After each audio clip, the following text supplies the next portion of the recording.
요 확정급여안과 관련해서는 확정급여 채무라는 티계정이 하나 있을 거고, 사외 적립자산이라는 티계정이 또 하나 있을 거라고요. 요 두 개가 있어야 돼, 요 두 개가. 그렇죠? 요건 뭐예요? 금융기관에 예치한 돈. 요거는 뭐예요? 종업원 퇴직할 때 돈 지급해야 될 의무를 부채로 잡아놓은 금액. 요 두 개가 뜬다고요. 그래서 우리가 요 두 개의 티계정만 채울 수 있으면 됩니다. 당연히 전년도부터 채워 나갈 거니까, 할게요, 지금부터. 자, 한번 설명을 해볼 건데, 자, 보세요. 여기가 X1년이고요. 하나 더 어려우니까 날 봐요. X2년이고요. X3년이에요. 종업원 한 명을 뽑았어요. 그리고 퇴사할 것 같대요. 그럼 여기 300이 있겠죠? 300명. 한 명을 뽑았고요. 3년 후에 퇴사할 것 같은데 예상되는 퇴직금이 300원이래요. 어렵지 않죠? 그럼 나는 비용 처리를 어떻게 해야 된다고? 지급할 때 비용 처리하는 게 아니라 근무하는 기간 동안 비용 처리해야 된다고요. 여기까지 어렵지 않죠? 그럼 어떻게 해주면 될까? 제일 먼저. 얘가 지금 뽑아놨는데 3년 동안 일할 것 같고 3년 후에 퇴직금을 주면 300원일 것 같대. 그럼 매년 동일한 용역을 제공할 거니까 매년 100원씩 퇴직급여로 비용 처리하면 되겠다. 여기까지 어렵지 않죠? 선생님 1년차 때는 신입이고 2년차 때 대리 될 수도 있는데 이게 급여가 올라가지 않을까요? 그런 가정은 전혀 하지 않아요. 그냥 동일 용역? 동일 비용이라고요. 어렵지 않죠? 그래서 그럼 얘가 1년 열심히 일하고 나면 100원 비용 처리하고 부채 잡으면 되겠네. X2년도에도 또 1년 열심히 일했으니까 100원 비용 처리하고 100원 부채 잡으면 되겠네. X3년도에도 열심히 일하면 100원 비용 처리하고 100원 부채 잡으면 되겠네. 어렵지 않죠? 그렇죠? 말이 안 되는 게 뭡니까? 우리 현재가치평가는 언제 해요? 뭐? 어떤 것들이만 현재가치평가를 할 수 있어요? 타는 냄새 안 나요? 내 속에 타고 있잖아요. 그거 막 계속 하니까 재밌죠? 그죠? 언제 현재가치평가예요? 우리 일반적으로. 그냥 문제 10% 나오면 무조건 하는 거예요? 수익비용 대응? 그건 무슨 상관이야. 확정된 시기에 확정된 금액을 현금으로 주고 받는 경우에 현재가치평가를 하죠. 시기가 확정되어 있죠. 요때 300원 주는 걸로. 금액도 확정되어 있지. 돈 주는 거지.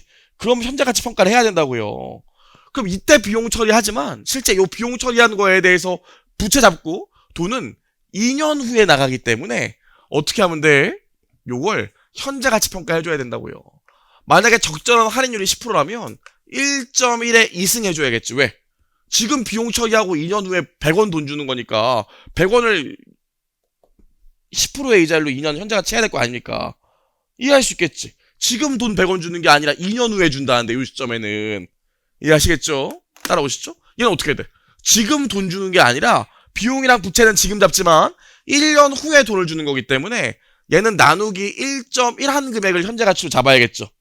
여기까지 이해하시죠? 이거까지 이해할 수 있잖아요. 그래서 여기 얼마 나와요? 여기 한 83원 나오고요.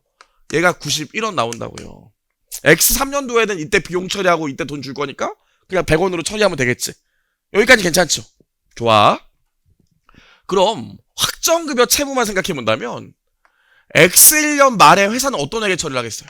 X1년 말에. 전혀 어렵지 않죠.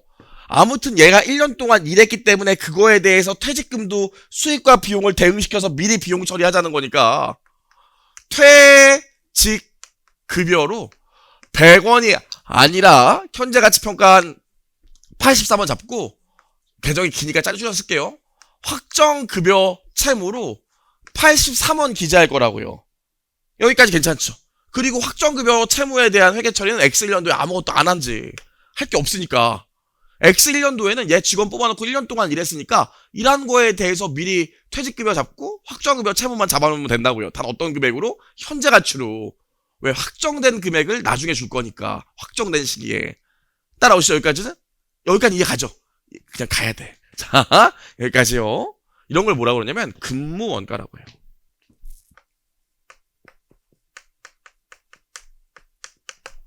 그럼 X 2년 입장에서 확정급여 채무의 T 계정을 보면 부채니까 일단 기초가 대변에 오는 건 괜찮죠? 부채는 대변 항목이니까 기초가 대변에 와야 된답니다. 그쵸? 괜찮죠? 여기까지? 그럼 X 2년이 되면은 기초에 83원 있었다고 지금. 여기까지 괜찮죠? 그럼 이제 뭐 해줘야 돼? X 2년 말 되면. X 2년 말 되면 뭐 해줘야 돼? 또 얘가 이랬으니까 근무원가를 잡아야 될 거 아닙니까? 그렇죠? 그래서 X 2년 말이 되면 얘가 또 1년 동안 일을 했을 거고 그거에 대해서 퇴직금 91원을 잡아야 되니까 퇴직급여로 91원 잡고 확정급여 채무로 91원 잡겠죠. 여기까지 괜찮죠? 그럼 T계정 왔다 갔다 해서 죄송해요. T계정을 보면 확정급여 채무를 뭐가 늘려주는 겁니까? 근무 원가가 늘려주는 거라고요. 확정급여 채무를. 여기까지 이해 가지? 91원. 여기까지 괜찮죠? 아니 X1년도에 X2년도에 또 퇴직급여 91원 잡고 확정급여 채무 91원 잡아야 될 거 아니야. 1년 또 일했으니까. 그럼 전년도에 일해서 부채 잡은 거 83원 있고 올해 일해서 부채 잡은 거 91원 있고 다 합해서 부채 얼마 있는 거예요? 174원 있는 거 아니겠어요? 중급회계 T에서 종업원 급여를 맞추지 못하면 우리에게 진짜 희망은 없어요. 기운 내시고 여기까지는 괜찮죠? 여기까지. 근데 문제가 하나 있어. X 2년 말에 여기까지만 하고 딱 끝내면 뭔가 좀 아쉽지 않아요? 뭐라고요? 이자 비용? 무슨 이자 비용? 저거에 대한 이자 비용? 저기 몇 개가 있는데 저거래요 지금. 어떤 이자 비용이요? 잘하셨어요. 얘가 2년 후에 100원까지 가야 되니까 기초에 있었던 확정급여 채무 83원도 기말되면 상각돼서 91원까지 가야 된다고요. 이해하시겠어요?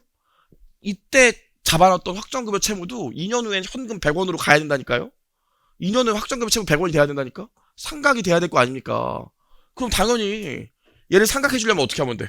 딱 우리 이자 비용이 나와야 되는데 이자 비용 어떻게 계산해요? 기초 창부금액 곱하기 이자율이잖아요. 그쵸? 그럼 여기 뭐가 떠요? 이자 비용으로 얼마 뜨는 거야? 요거에 10% 하니까 8원이 뜬다고요. 8원이. 아이씨. 몇 쓸게요? 에이. 자. 얼마 떠요? 8원이 뜬다고요. 요거 8원 어떻게 나온 거야? 요 금액에 이자율 10% 때려서 8원 나온 거죠. 이해하실 수 있겠어요? 그쵸? 당연한 거 아니야? 삼각대에서 계속 가야 되는데? 그럼 X 2년 만에 회계 처리해보면 확정급여 채무가 8원 늘어나야 돼. 그래야 요 금액이 91원으로 바뀐다고요. 두 개 더해서. 그럼 어떻게 돼? 요 시점에 여기까지 회계 처리하고 나면 91원짜리가 두 개 있는 거 아니겠어요? 따라오시죠? 그럼 여기 뭐가 와야 될까? 1번 이자 비용이 와야 될까? 2번 어차피 퇴직급여와 관련된 거니까 그냥 퇴직급여로 잡아야 될까? 그쵸, 잘하셨어요. 그냥 퇴직급여로 잡아야지 이자 비용으로 별도로 기재할 필요가 전혀 없다고요. 실익이 없어. 다 퇴직금과 관련된 비용 아니겠어요? 이해하시겠습니까? 그리고 나 혼자 잡아놓은 부채지. 이거 뭐 이자 비용 할 필요가 없어요. 그래서 여기 또 뭐가 뜨냐면 확정급여 채무는 이자 비용 증가한 것만큼 확정급여 채무가 또 늘어나는구나. 이것도 알 수 있다고요. 따라오시겠죠? 전혀 어렵잖아요. 여기서 조금 디테일한 얘기를 해볼 건데, 그래서 이 이자 비용은 기초 장부금액 곱하기 이자율이라고요. 항상 이자 비용 기초 T계정상으로 기초에 있던 확정급여 채무에다가 이자율 곱하면 올해 이자 비용이 나온다고요. 다른 책은 T계정을 안 그리고 옆으로 그리는데 똑같아. 이렇게 보시면 되고요. 여기까지 봤어요? 그럼 도대체 이 이자율에 대한 얘기를 잠깐만 해볼게요. 이자율. 그럼 이자율을 보면 우리 기준서에서 뭐라고 그랬냐면 1단계로 우량회사채의 시장 이자율을 쓰라고 했고, 우량 회사채의 시장 수익률을 쓰라고 그랬고요. 2단계로 국공채의 수익률을 쓰라고 그랬거든요. 왜 이랬는지는 가만히 생각해봐. 퇴직급여라는 게 일단 금융기관에 예치한다고요. 내 돈을. 조금만 퇴직금 줘야 될 걸 회사가 금융기관에 예치하잖아. 그럼 금융기관이 그거 받아갖고 어떻게 하겠어요? 자기 나름대로 이자를 불려야 되니까 투자를 하겠죠. 어떤 회사에 투자하겠어요? 잘 나가는 회사에 투자하겠지. 그래서 당연히 우량회사채의 시장 수익률을 1순위로 이자율을 정하고 2순위로 우량회사채가 없어지면 회사가 나라가 다 망했대. 삼성도 망하고 다 망했대. 그러면 뭐 믿을 건 국공채밖에 없잖아요. 그래서 2단계로 국공채 수익률을 쓴다고요. 여기까지는 어렵지 않죠? 요즘은 그렇지 않지만 만약에 문제에서 우량회사채의 시장 수익률 그 다음에 국공채의 시장 수익이 나온다면 당연히 1순위로 우량회사채의 시장 수익률 쓰셔야 돼요. 따라오시겠죠? 그리고 하나 더. 잠깐 교재를 보시면 교재 328페이지요. 여기 328페이지. 거기 박스 3번에 예측 단위 적립 방식의 적용 절차라고 나오는데 이런 방식을 예측 단위 적립 방식이라고 해요. 뭐가 중요해? 요거 외우는 거 전혀 중요하지 않아요. 거기 박스 보시면 뭐라고 나와 있어요? 이자율이 1순위 우량회사채의 시장 수익률 쓰고 2순위 국공채의 시장 수익률 쓴다고 나와 있는데 어머 이들 어쩌면 좋아? 보고기간만 나와 있다고요. 거기 보시면 근데 지금부터 윤돈이가 계속 기초 이자율 갖고 쓸 거거든요. 그럼 여러분들 또 그래요. 이게 또 오타고만 또 오타고만 걱정해주면서 보고기간 초 이러면 안 된다고요. 여러분 기본적으로 이런 이런 부채들도 공정가치 평가를 해야 되기 때문에 기말의 재무제표에 기재되는 금액은 공정가치로 평가돼야 된다고. 공정가치를 평가하려면 가장 기본이 되는 게 뭡니까? 그 시점에 시장 수익률을 써야 되죠.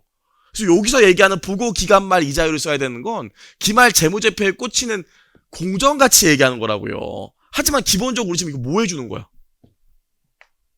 상각해주는 거잖아 단순히. 우리 기억나? FV, OCI 채무상품도 이자율에 따른 상각은 최초 취득 시점에 유효이자율로 하고 기말의 공정가치 평가만 그 시점에 시장 수익률로 하죠. 똑같은 논리라고요. 좀 이따 배우겠지만 기말의 공정가치는 우리가 직접 못 구해. 계리사가 구하는 거지. 그래서 항상 많은 분들이 요거 보시고 기말 이자율 여기 나와 있는데 기말 이자율 써야지 너는 왜 맨날 기차 이자율 써야 되냐 그러는데 우리는 지금 상각만 할 거기 때문에 기초 이자율을 쓰는 거라고요. 따라오시겠어? 그래서 여기 사용되는 이자율은 무조건 기초 이자율이에요. 상각만 얘기하는 거기 때문에. 따라오실 수 있겠죠? 여기까지만 정리하면 되는데 전혀 어렵지 않은데. 그래서 우리 회계사 2차 시험에 요건 한번 나온 적 있어요. X2년도에 퇴직급여로 계산할 금액이 얼마냐. 어렵지 않죠. 단기 근무 원가에다가 이자 비용만 더해주면 그게 퇴직급여라고요. 여기까지 따라오시죠?